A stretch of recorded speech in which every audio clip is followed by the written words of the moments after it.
miongoni mwa wachezaji nyota kikosi cha KMKM na haikuwa mechi mbaya. Kipindi cha pili kilisifika zaidi kwamba mlibadilika na mkaonyesha kwamba KMKM ni timu ya aina gani.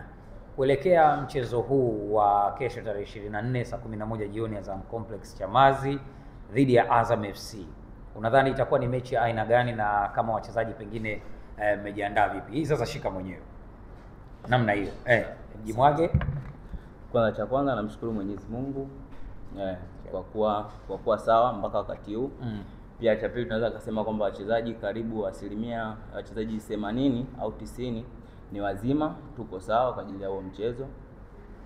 Tunachoamini kwamba tumekuja kufanya kazi, mwalimu katuamini vijana kwamba game itakuwa ngumu na sisi tunahitaji kupata matokeo. Tumefungwa nyumbani, haimaanishi kwamba ndo mwisho wa game, kwamba game bado iko on, tuna nafasi pia ya kuweza kufanya kitu ili tufikie malengo.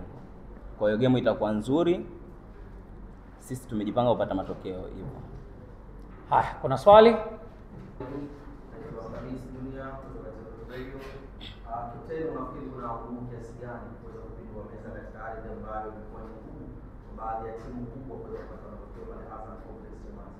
Anauliza Miss Junior, kuna ugumu kiasi gani wa kugeuza haya matokeo yawe tofauti na vile ambavyo yalikuwa Zanzibar ili upate nafasi ya kusogea mbele?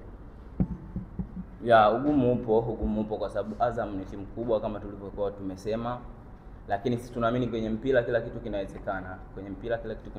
Mimi si kwamba tumejipanga kwenye uwanja wa mazoezi, mwalimu katukosoa pale ambapo tulipoweza kukosea, akatuongezea baadhi ya vitu vya kuweza kwenda kufanya kwenye mchezo wa kesho. Sisi tunaamini tunaweza kupata matokeo. Hamis tena. Mara zote KMKM wanakutana na timu kutoka nje ya mipaka ya Tanzania. Mara nyingi wanakutana na Azam, lakini sio bahati imeruhusu mabao mawili nyumbani. Unafikiri hii ni nafasi ya kwenda kupigwa meza, lakini je, linawezekana hilo mbele ya majirani zenu Azam Football? Linawezekana?